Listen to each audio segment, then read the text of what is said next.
As the popular song goes, here in Wales, we warmly welcome everyone to the hillside and the valleys. Today, however, that traditional valley welcome has a whole new meaning. 12 Syrian refugee families have settled in this area during the last 18 months. Having left their war-torn homeland and having then lived in Lebanese refugee camps for some years, they've now been received by the church and the community. Tea or coffee? In Pontypridd's St David's Uniting Church, Elder Beverly Humphreys coordinates the refugee welcome. Foda and Meada. Meada perhaps won't need to sit. Has a pen. Yep. You lose your identity in a refugee camp. 4 or 5 years living there under canvas. These are men and women who had wonderful lives in Syria. They had their own businesses. Suddenly they come here and they don't want to feel charity cases. It must have been so frightening what they had to go through. Oh, terrifying, terrifying. They had the physical terror. I mean, some of the children, when they arrived, couldn't sleep with the lights off. They had to have the lights on because they'd been used to hiding under the beds when the bombs were coming. And then the fear of what they were coming to. What would this country be like? They never heard of Wales. Feras Al-Maghribi and Wael Sheikh and their families have been in Pontypridd for just under a year. Have the people been very welcoming? Yes, of course. Everybody here good because just see me and wife and children, they welcome us. Here he is. Hello.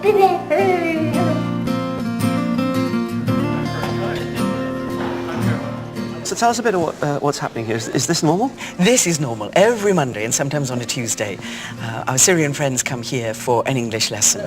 And several of our church members all teach English here, and we have great fun on a Monday, as you can probably tell when you can hear the laughter.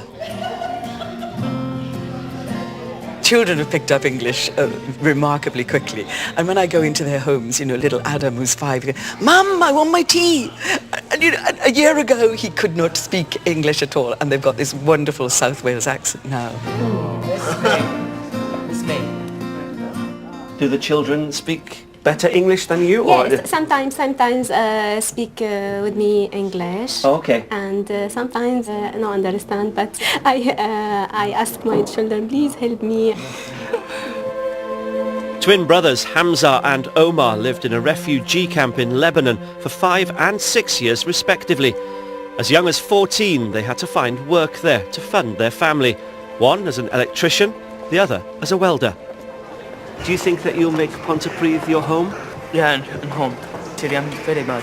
No, no good. No, Syria. too scary. Yeah. But here, not so scary. Yeah. No, good here. Very nice. Quiet. A lot of the Syrian refugees will be following a Muslim faith, of course, but here they are in a Christian house of worship, being taught English. Amazing. I think that is so exciting. That is how the world should be. I'm not a theologian. There will be many people who will say, oh, we have to explore the theological truths behind this. But for me, and that's all I need, is that when I'm with them and we are talking and sharing, then there is a love between us that is unbreakable. And that's enough for me.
And that's almost it for this week. I hope you've enjoyed finding out about the Christian community here in Pontypridd, both past and present. Next week, Songs of Praise is in Northern Ireland. Claire McCollum meets a Vogue model who's found faith after high fashion. And we meet a group of young people who are breaking down religious barriers on a spectacular sea journey. I'll leave you with the sounds of contemporary worship from St Catherine's here in Pontypridd. A warm farewell from the hillsides and the valleys.